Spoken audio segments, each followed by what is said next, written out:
Imagine that you just landed that huge job interview in the big city and you're navigating your way around in busy traffic trying to make the interview on time.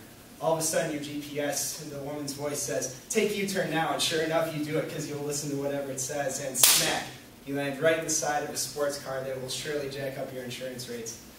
While this may seem like an extreme example of incompetent driving, situations like this can occur when people replace their brain with a GPS.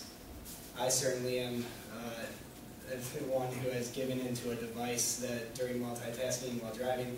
When I was a sophomore in high school, we had a winter formal dance, and my newly found crush, I think her name was Katie. And so we're driving home, I'm taking her home and stuff, and I decide to make a move. I say, "Oh, hey Katie, yeah, what's your number?" And so I'm putting in her number, and then all of a sudden, I see the cop lights behind me, and so I like to finish the story with saying I talked my way out of a ticket, but the truth probably is that I was crying and the cop looked after me. So but back to this. Using the GPS to navigate while driving can lead to problems that can simply be avoided by using our brain to its full capacity.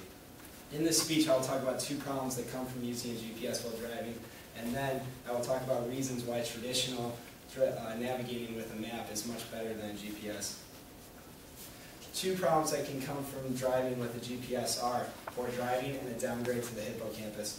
In the January 20th, 2009 article on How Stuff Works webpage, it said that an estimated 300,000 accidents have been caused by drivers who use a GPS. Hopefully they aren't this bad, but I mean, you never know.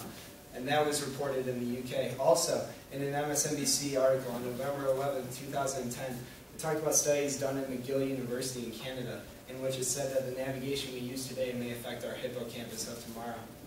The hippocampus, as represented by this blue part, is a part of our brain where it's believed that we store long-term memory and spatial ability. Spatial ability is our ability to look at an area and find the connections within it.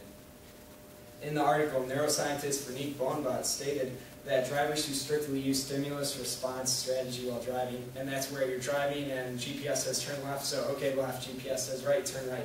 You're simply listening to what the GPS says, you're not thinking ahead.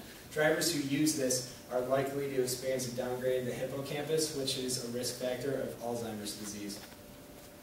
But the best part about these issues are that they're strictly individual. Nobody or nothing says that we need to choose this certain way or another way of navigation. It's our choice.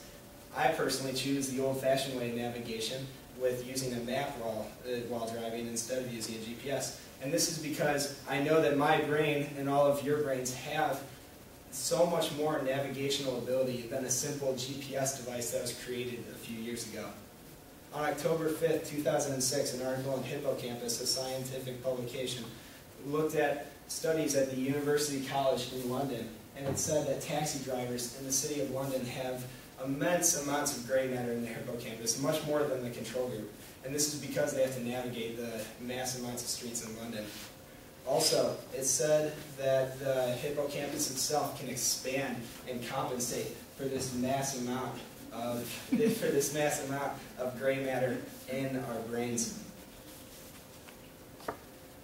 Also, in another article, it was stated in the MSNBC article, the neuroscientist Bonbot, who talked about that the other style of navigation with the GPS, the second style of navigation, the traditional way of using a map, she said that can build gray matter, like these taxi drivers, in our brains, and the benefit of that will be a much better, just all-over general way of living later in life as we age, because our brain doesn't experience the effects of possible Alzheimer's.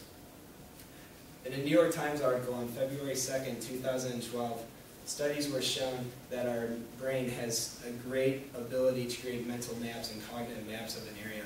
The way that we do this is we take landmarks and we find the connections between them, and then later can find the detours around to navigate the area better. Also, when we look at your average map, an atlas, whatever, when we look at that and we see that overhead view of the area, we can see the overarching connections between these landmarks, and this gives us an even better ability to develop these mental maps. But most importantly, the worst part about using a GPS while driving is that it takes away and it sacrifices the gift that our brain provides us with this immense amount of spatial knowledge and replaces it with a simple device. That is what Seattle Post-Intelligencer writer said on April 18, 2008, when he stated that people who use a GPS while driving replace it with their brains, and sometimes situations like this may occur. Through simply using our brain to navigate an area, we can avoid problems that are both minor and life-changing. When we use a GPS, these problems can occur. Thus, navigating strictly with the GPS, it implies the quote, use it or lose it, in several ways.